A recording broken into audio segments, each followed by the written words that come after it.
CM Bhupesh Baghel अपने 2 दिवसीय बस्तर प्रवास पर हैं। सीएम प्रवास के दूसरे दिन शहर के ऐतिहासिक लालबाग मैदान में आज ओबीसी समाज के हजारों लोगों ने सीएम की सभा का बहिष्कार किया है और देखते ही देखते लोगों ने चंद मिनटों के अंदर हजारों कुर्सियां खाली हो गई।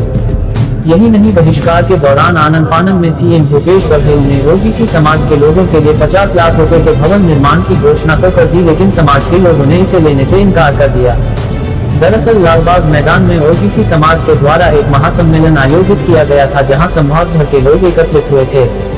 इस दौरान ओबीसी समाज के मुख्य लोगों ने सीएम भूपेश बघेल के सामने 27% आरक्षण उन्हें देने की मांग की थी। साथ ही बस्तर में 5वीं अनुसूची पेशा कानून लागू कर ग्राम सभा में ओबीसी समाज के लोगों को सदस्यता देने की मांग की थी, जिसके संबंध में सीएम भूपेश बघेल ने कहा कि यह कानून केंद्र सरकार ने बनाया है और यदि 27% आरक्षण के लिए पहले समाज के लोगों की सदस्यता सूची पूरी कर लेनी चाहिए, जिसके बाद हाईकोर्ट से आरक्षण संबंधी दस्तावेज लेकर आगे की कार्यवाही की जाएगी, तब जाकर कहीं आरक्षण की समस्या दूर हो सकती है। इस बात से नाराज होकर लालबाग मैदान में उपस्थित ओबीसी समाज के हजारों लोगों ने विरोध किया और चंद मिनट के अंदर ही सभा स्थल के बाहर हो गए।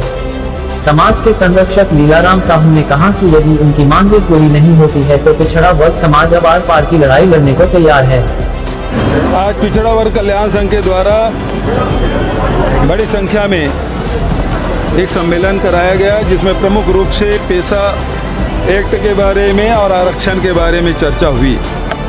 बहुत सारी भ्रांति पेशा एक्ट के मामले में है, उसे दूर करने की ज़रूरत है। जैसे जिस प्रकार से कहा, प्रदेश स्तर पर जो संगठन बनेगा उसमें पिछड़े वर्ग के लोगों को होना चाहिए, जबकि पेशा एक्ट में इस प्रकार की कोई व्यवस्था नहीं। पेशा एक्ट में केवल ग्राम सभा ही प्रमुख है और वहाँ जो फैसला होगा उसमें जो गांव में रहने वाले लोग हैं उसको समुचित अनुपात में उन लोगों को प्रतिनिधित्व मिलना है। दूसरी बात, जो आरक्षण की बात है, तो आरक्षण में हाई कोर्ट में जो क्वांटिफाइबल डाटा है उसे एकत्रित हम लोग कर रहे हैं पटेल आयोग के द्वारा, और जैसे वो एकत्रित होगा हम हाई कोर्ट में प्रस्तुत करेंगे और वो आरक्षण का लाभ यहाँ लोगों को मिलना शुरू होगा। सर, आपके आश्वासन को देखकर जनता यहाँ से उठकर चले गई है। आप जब संबोधन कर रहे थे नाराजगी देखने को मिल रही है। देखिए, वो कुछ लोगों की ये मन में यही है कि इसमें कोई प्रदेश स्तर बहुत सारी भ्रांतियाँ हैं, इसे दूर करने की ज़रूरत है।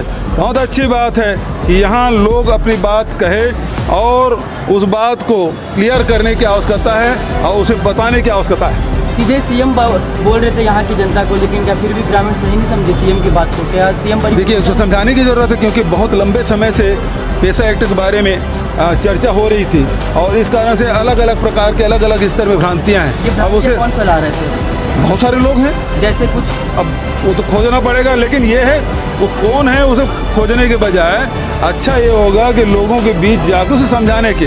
ये ग्राम सभा ही है। ग्राम सभा में पेशा कानून में ग्राम सभा सबसे मजबूत उसकी इकाई माना गया है और वहीं से गांव के बारे में सारे फैसले होते हैं। ये जानकारी हमको देना होगा। भवन देने की घोषणा की है आपने? अब बस्तर में भी और उसके बाद कांकेर में भी। सर एक सवाल है, फोटो ले रहा हूँ।